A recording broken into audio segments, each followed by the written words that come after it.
ओम जगदाधार ओम जगदाधार सर्वधिष्ठान धात्री नमः सर्वधिष्ठान धात्रे नमः।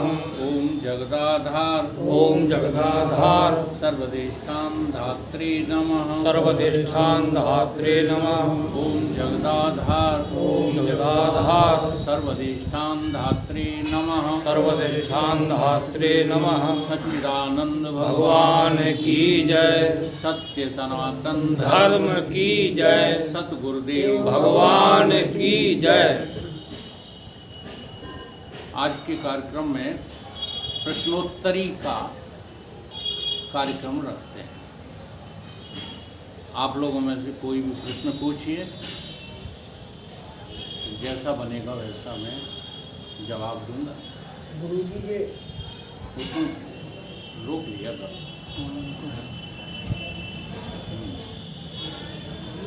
ब्रह्मनिष्ठा और ब्रह्मसूत्री में क्या अंतर है? शब्द जो है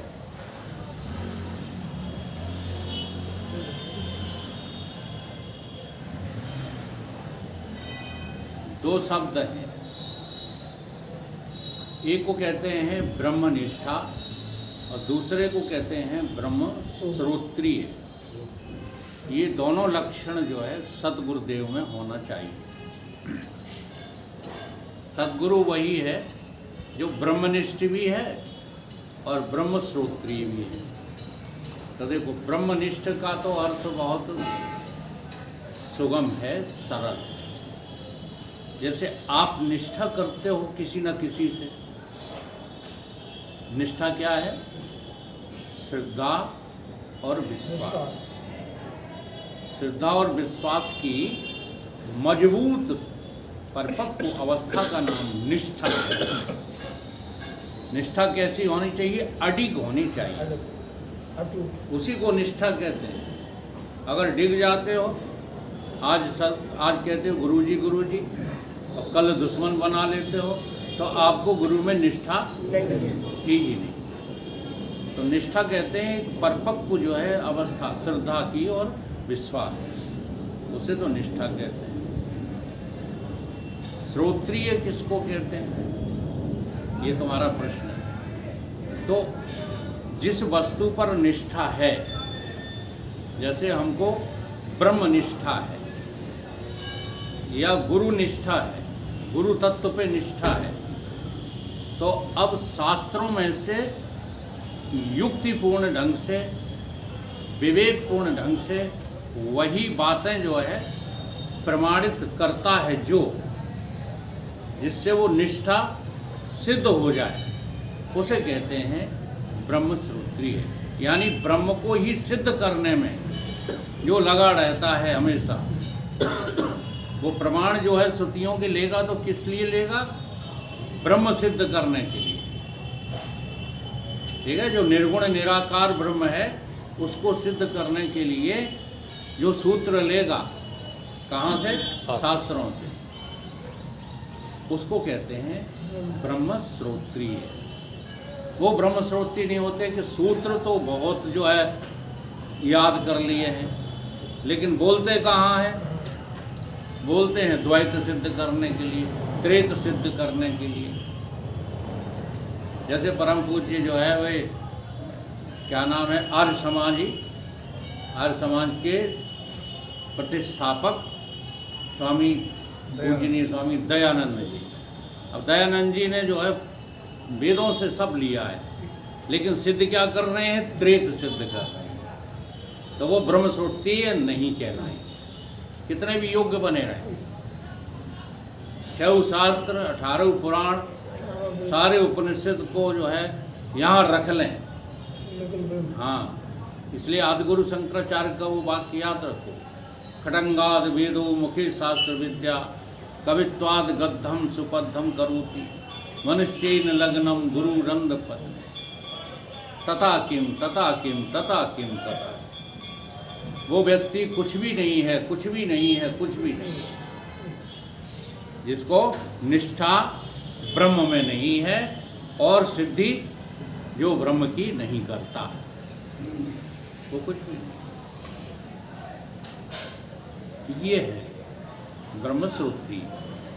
ब्रह्मश्रोत्री का ये अर्थ नहीं है कि शास्त्रों के सारे सूत्र उसको कंठस्थ, लोग यही अर्थ करते हैं, ये अर्थ नहीं है उसका। युक्त युक्त ढंग से किसी भी प्रकार से, हाँ, वेदों से शास्त्रों से वो ब्रह्म को ही सिद्ध करता है, यानी कि उसे ब्रह्म निष्ठा है। जैसे कबीर बाबा ने एक भजन लिखा है, याद है, बार बार सुनाता हूँ, मोए गुरु मिले ब्रह्म ज्ञानी। हाँ, क्या किया गुरु ने?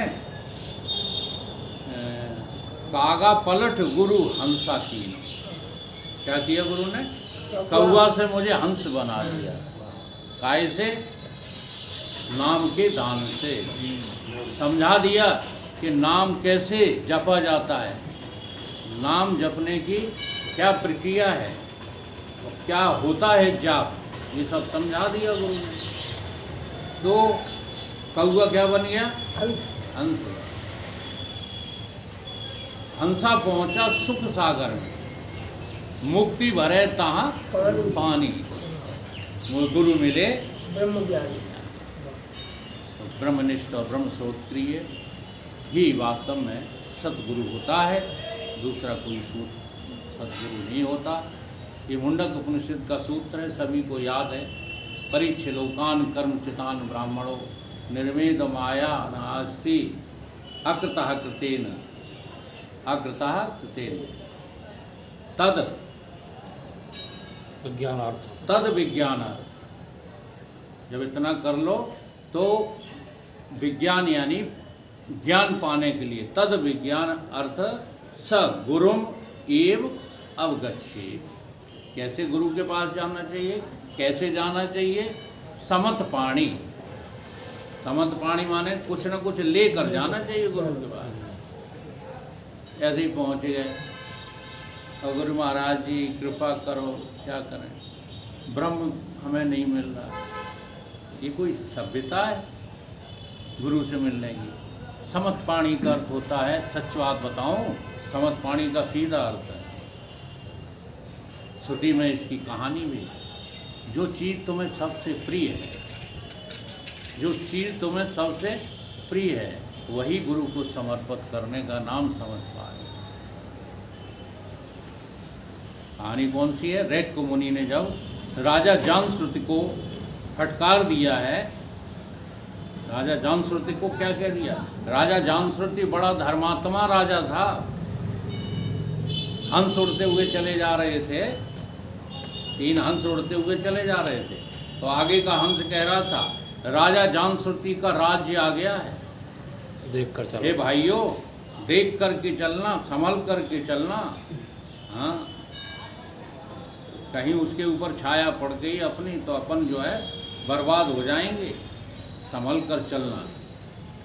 तो पीछे वाला हंस कहता है, यार तुझे मालूम नहीं है, ये राजा जामश्रुति तो कुछ भी नहीं है रैक्य मुनि के सामने। रैक्य मुनि परम विद्वान हैं, ब्रह्मनिष्ठ हैं, ब्रह्मश्रोत्रिय संत, परमहंस संत हैं। राजा जामश्रुति को ये सुनकर बड़ा आश्चर्य हुआ। वो समझ रहे थे कि हम बहुत पारंगत हैं, जैसे आप लोगों को भ्रम हो गया ना कि हम ज्ञानी हैं। हाँ, ऐसे उसको ये भ्रम था कि हमको तो सारे धर्मशास्त्र आते हैं, सारी बातें आती हैं, श्रुतियाँ आती हैं, हम तो समझ गए अपने आप को। जब ये बात सुनी कि रैक्य मुनि के मुकाबले ये कुछ भी नहीं है, तो दूसरे दिन सेना तैयार करके आजे बाजे के साथ जो है उनका स्वागत करने के लिए ऋषि के जो है कुटिया पर पहुँचे। ऋषि रहते थे छोटी गुफा बना करके, और गुड़ का व्यापार करते थे, और शरीर में कुष्ठ था। शरीर में कैसा था? कोढ़ी थे, और गुड़ का व्यापार करते थे, तो गुड़ चिपक जाता था तो मक्खी सो जो है शरीर में लगी रहती थी। जब राजा जामश्रुति ने देखा तो एकदम विस्मित हो गए, ये ब्रह्म ज्ञान, ये संशय बड़ों बड़ों को हुआ है, सती कोई अकेले नहीं हुआ, गरुण कोई नहीं हुआ, इस संशय के अधीन सारी दुनिया है। ये कैसे ब्रह्म ज्ञानी हो सकते हैं? हाँ, इनको तो हमने गिल्ली डंडा खेलते अभी देखा 2 दिन पहले। ये तो हमारे मोहल्ले के ही हैं, ये कैसे ब्रह्म ज्ञानी हो सकते? हमने तो इनके मुँह से कभी ब्रह्म ज्ञान सुना ही नहीं। अब तुम सुनोगे क्या जब तुम अपने स्वभाव बस जो है चाचा कहते हो, दादा कहते हो, कोई कुछ कहता है तो चाचा मामा दादा थोड़ी ब्रह्म ज्ञान सिखा देंगे। शंका हुई, लेकिन शंका को उसने थाम लिया और जाके जो है प्रणाम किया, दंडवत प्रणाम किया ऋषि को, जब रैको मुनि को। तो पूछा उन्होंने क्या चाहता है, और जो ब्रह्म ज्ञान का नाम लिया सोई उन्होंने कहा शूद्र कहीं के, पहले शूद्रता का त्याग कर, पहले काय का त्याग कर, शूद्रता का, उसके बाद आना मेरे पास। तुरंत कुटिया में घुसे। राजा जामश्रुत को बड़ा ही इससे आघात पहुंचा। वो समझते थे कि देखो हम कितने जो है परमात्मा हैं, कितने हम अच्छे काम करते हैं, और फिर भी इन्होंने, मुनि ने उदास होकर के चले आए। एक लड़की बच्ची थी उनके पास, मात्र 13 वर्ष की, बड़ा प्यार करते, सबसे प्रिय थी वो, बहुत प्यार करते थे उस बच्ची को। लेकिन आज रैको मुनि की बात सुन करके उनको धक्का लगा तो उदास रहने लगे। उदासीन अवस्था में रहे, न खाएं न पिएं, ऐसा होता है वैराग। अभी हमको वैराग ही नहीं है। क्या परमात्मा के लिए आप उदास हो?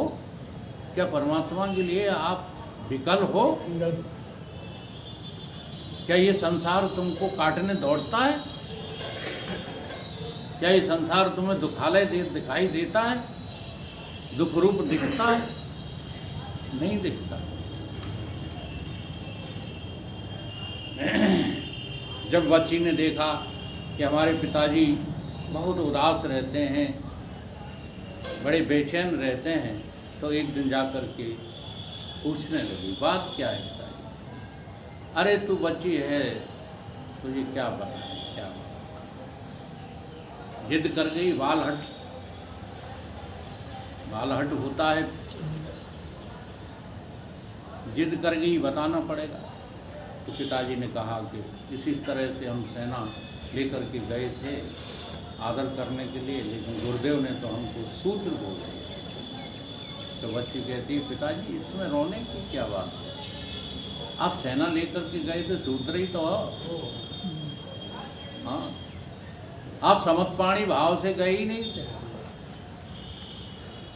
आप दान का अहंकार लेकर गए थे कि जो ऋषि मांगेंगे वो हम दे देंगे, इसलिए शूद्र कहा उन्होंने।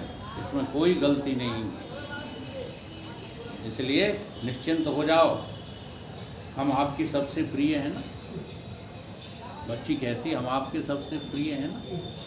तो हाँ, तू हमसे, मेरा दान दे दो ऋषि को, मेरी शादी ऋषि के साथ कर दो।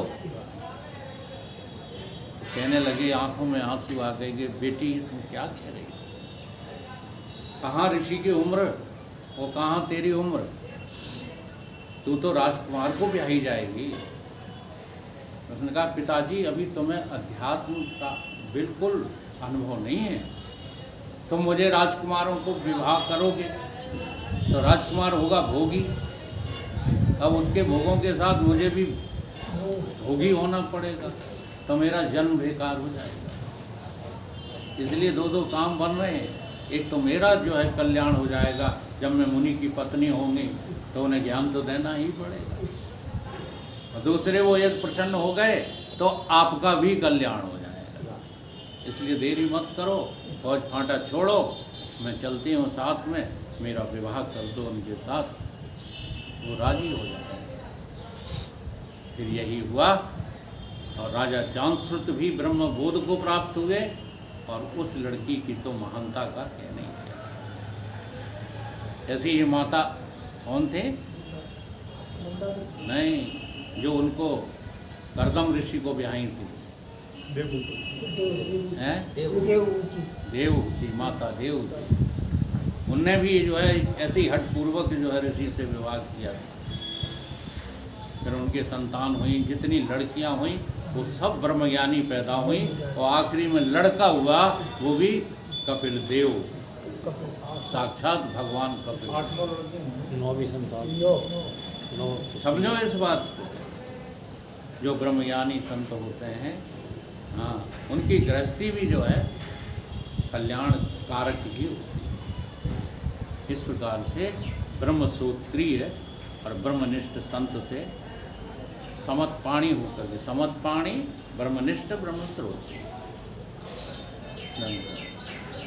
बंद करो।